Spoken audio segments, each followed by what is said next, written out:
আচ্ছা, এখন কিন্তু কম বেশি সকলেই অনলাইনে আমরা শপিং করে থাকি, তাই না?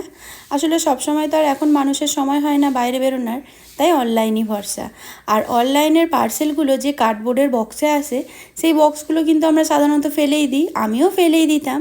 আর এখন আমি সাধারণত আমার 90% জিনিস অনলাইন থেকেই কিনি, যার জন্য বাড়িতে এই অনলাইনের যে শপিংয়ের বক্সগুলো অনেক ভরে গেছে। একদিন বসে থাকতে থাকতে হঠাৎ এই পার্সেলের বক্সগুলোর দিকে চোখ যায়, আর ভাবতে থাকি এদেরকে তো সবসময় ফেলেই দিই। তাই ভাবলাম এবার আর এদেরকে ফেলবো না, কোনো তো একটা কাজে লাগাবোই।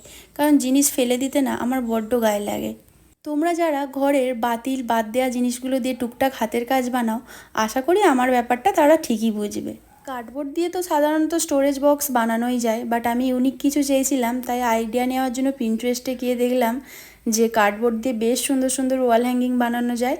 তো সেখান থেকেই এই আইডিয়াটা আমার নেওয়া। আরও অনেক কিছু দেখিয়েছি, বানাবো ভেবেছি, কারণ আমার ঘরে তো অনেকই কার্ডবোর্ডের বক্স জমে গেছে। তো এই জিনিসটা তোমাদের কেমন লাগছে অবশ্যই জানিও। আর তারপরে এই যে ক্লে দিয়ে আমি টিউলিপ বানিয়েছিলাম, এর আগেও আমি বড় বড় টিউলিপ ফুল বানিয়েছিলাম, সেটার ভিডিও তোমাদের সাথে শেয়ার করেছিলাম।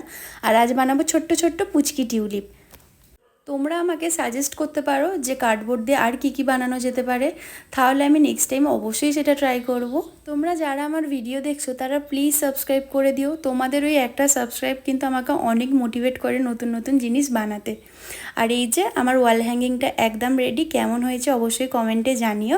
আর ভালো লাগলে লাইক করে দিও, আর চ্যানেলটা প্লিজ সাবস্ক্রাইব করে দিও। তো চলো আজকের জন্য টাটা।